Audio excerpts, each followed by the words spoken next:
money in order to innovate. You need money in order to bring your product to market. You need money in order to continue to do R&D and development. Crowdfunding has really become the first step on the funding escalator for a huge swath of the startup community. My name is Christopher Charlesworth, and I'm going to be talking today about an area near and dear to my heart of crowdfunding. Now, most of you are probably familiar with crowdfunding, and when you take a look at this comic, you might notice that crowdfunding is really has been applied to a variety of different areas, from things ranging from potato salad to coolers to video games. You pretty much name it, crowdfunding has touched quite literally every single industry vertical. And what's exciting about crowdfunding is we're seeing crowdfunding become the home for innovation. Really across the board, when you think about so many of the different products, even products that we've mentioned today, such as smartwatches, to a variety of different areas, from in the medical industry to different companies that are happening even here at Mars, there are crowdfunding really is the home for innovation. So what I'm going to do today, I'm going to be talking to you about this area. I hope to give you a bit of further background about the industry, but more importantly, give you some key takeaways that will allow you to consider crowdfunding for your funding options.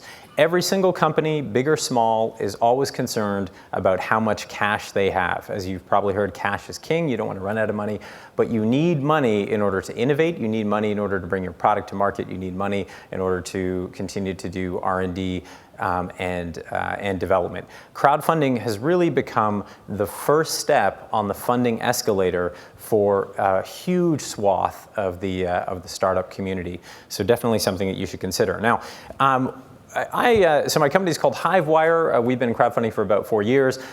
We do three things. We build and operate crowdfunding platforms. We do data and research, and we do consulting in the space.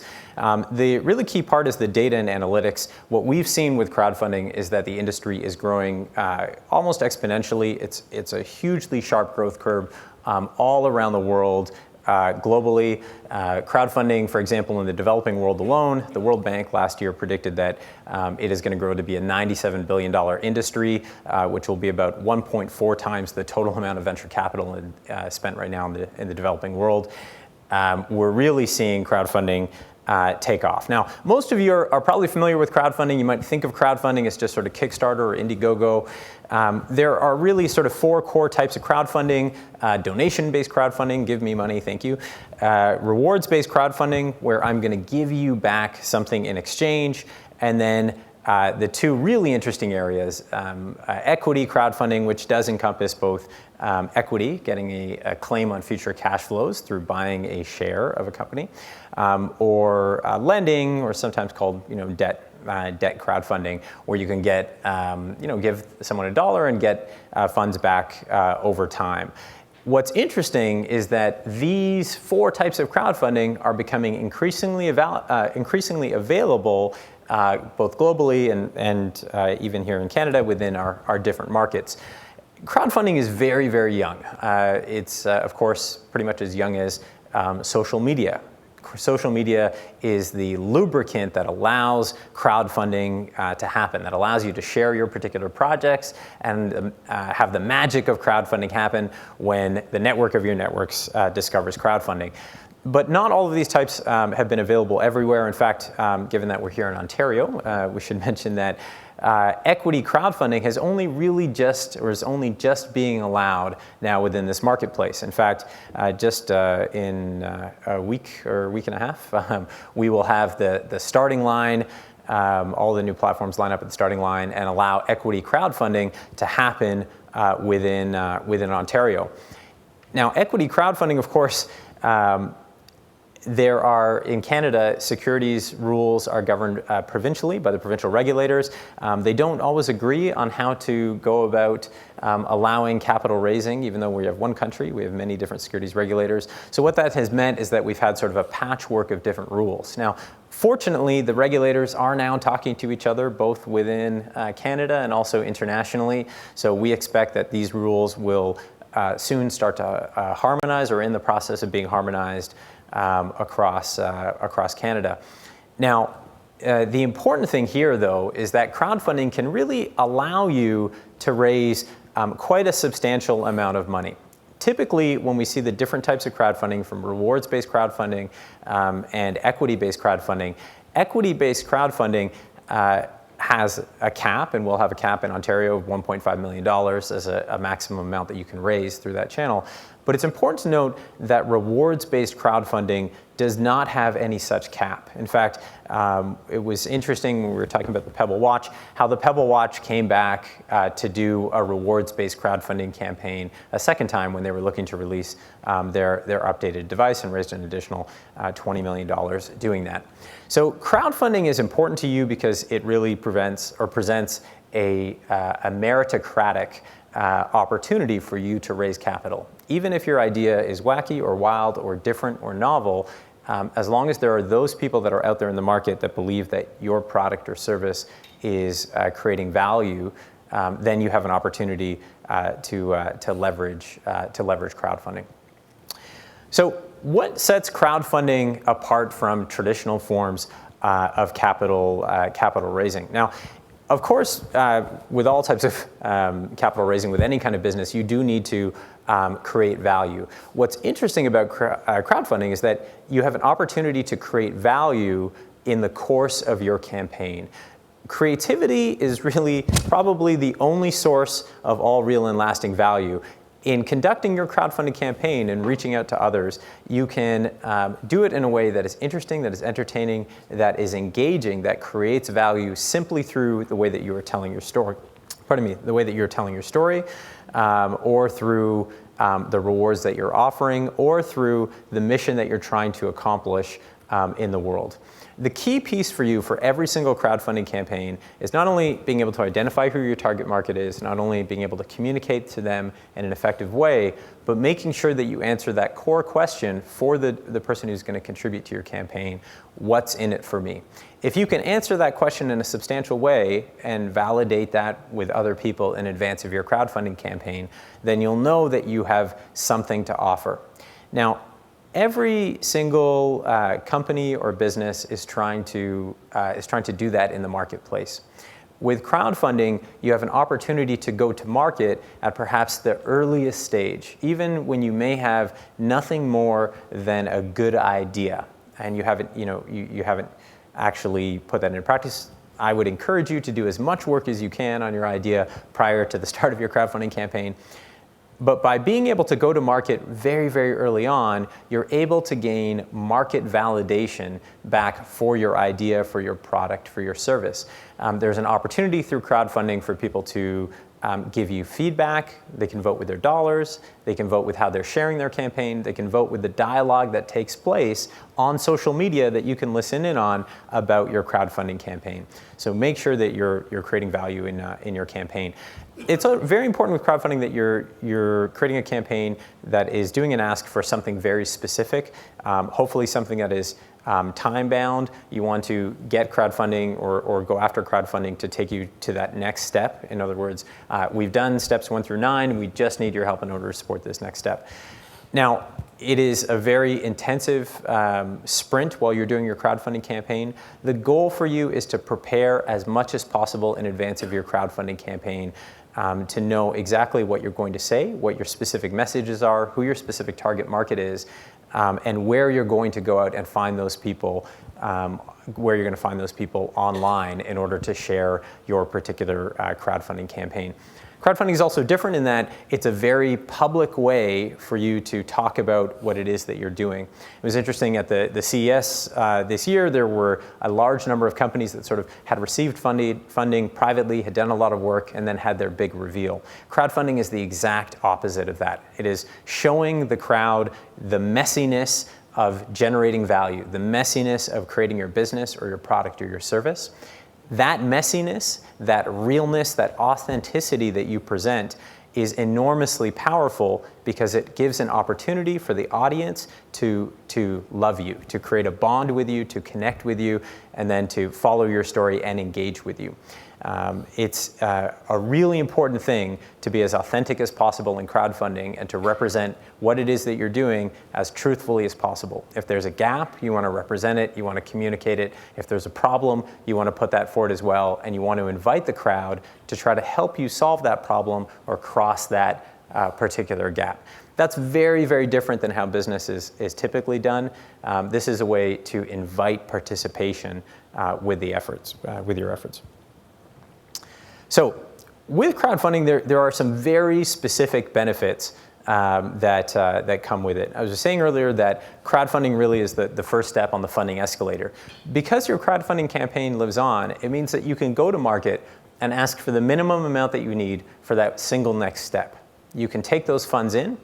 You can then do that work, hopefully doing that work publicly, hopefully communicating with your target audience, leveraging the network that you've started to build through your initial crowdfunding campaign.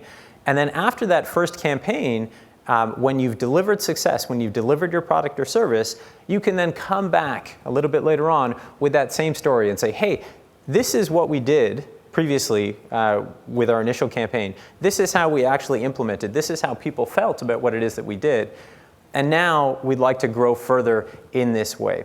And what you're doing is you're building up that reputation, you're building up that trust with the audience, and you're continuing that story for your organization. That is enormously powerful, an enormously powerful thing to do. It allows you to have people who were your early backers continue and come with you as your customers, and then perhaps also as your investors with equity crowdfunding.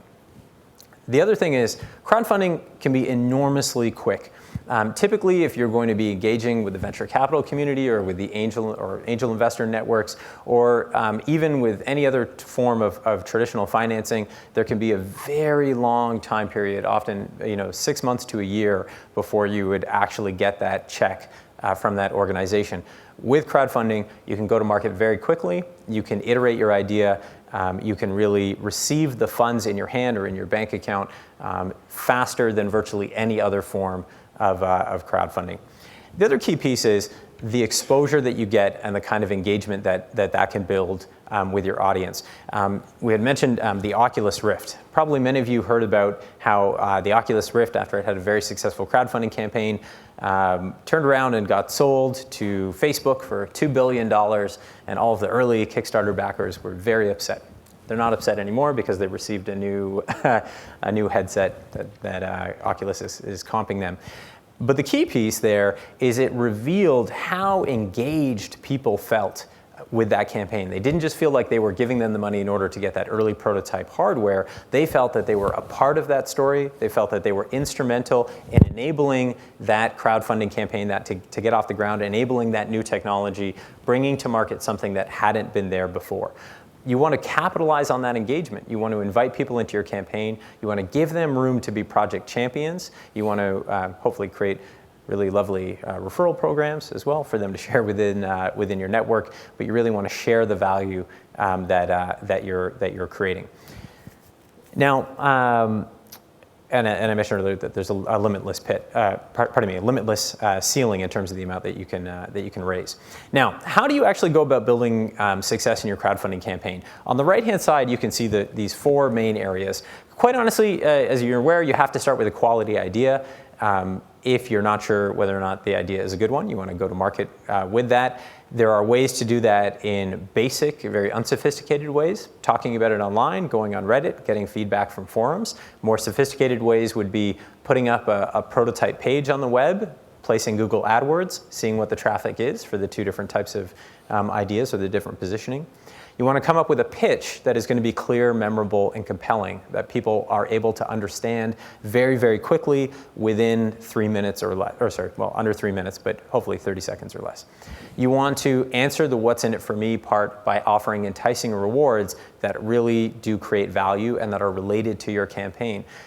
It's no use deluding yourself if your rewards suck. Probably people are not going to vote or vote with their dollars for your campaign. You have to tell people about it through your crowdfunding campaign, and you have to build your network in advance so that people can find out about your crowdfunding campaign. Now, there are a ton of different online resources. We have a free guidebook. We did a guidebook for the federal government, for ESDC Canada. You can download it. I've put up there an article from 2012, which is quite a ways ago from Tim Ferriss. But there's something really important about that article, which is the way that he's encouraging you to think about your crowdfunding campaign. And that is to think strategically about how you can engage with your audience, how you can build traction, how you can create value. There's also a ultimate guide to crowdfunding from Shopify. We provide a bunch of data for them, but it's a very good guide that they wrote that gave you some key tips. So those are some great places to go for some key information. Now, when people are backing your campaign, they're going to back your campaign for very specific reasons. They are either going to be connected to your campaign because they have a shared passion for what you're doing. They are perhaps going to get a tax receipt. They might have an emotional connection. They might connect with you as an entrepreneur. You have to understand why people are connecting with you, why they like you, and why they're going to create or connect with your crowdfunding campaign. Now, lastly, I want to leave you with my favorite example of a crowdfunding campaign, very successful crowdfunding campaign that has one of their studios out of Montreal. It's a video game called Star Citizen. And that video game had originally crowdfunded through their own website, then went on Kickstarter, raised several $million. And if you check the total on their page right now, they've raised over $105 million through crowdfunding, rewards-based crowdfunding, selling virtual spaceships, of which I have bought 2. And they're an example of best practice in the industry because they have not only created a video game and a video game world for a niche that was neglected in the marketplace. So they looked at a target segment, which I guess is me, and said, this person is interested in space simulator video games, which have not been brought to market very often in the last decade. And we want to make this particular video game, but they've done it in a way that has allowed for the creation of virtual goods that I am now very attached to. But in communicating their campaign, they've created an ongoing sort of information and entertainment series that has tied in or pulled in their audience. So as much of the value that is being created through their video game, it's also how they have conducted their campaign that has meant that I and many others have been really engaged. So I'd encourage you to check out that video game. It's called Star Citizen as an example of best practice. But the most important part about it is that $105 million. When they started off, they thought that they would raise just a few $1,000,000. As an absolute most. Their original goal was in the several hundred thousand. They wanted to use their crowdfunding campaign as a form of market validation in order to then leverage that for further funding. But they were able to raise a truly astronomical amount of money. Crowdfunding has no limits. I encourage you to try it out, to work hard for market validation, and wish you all the best of luck.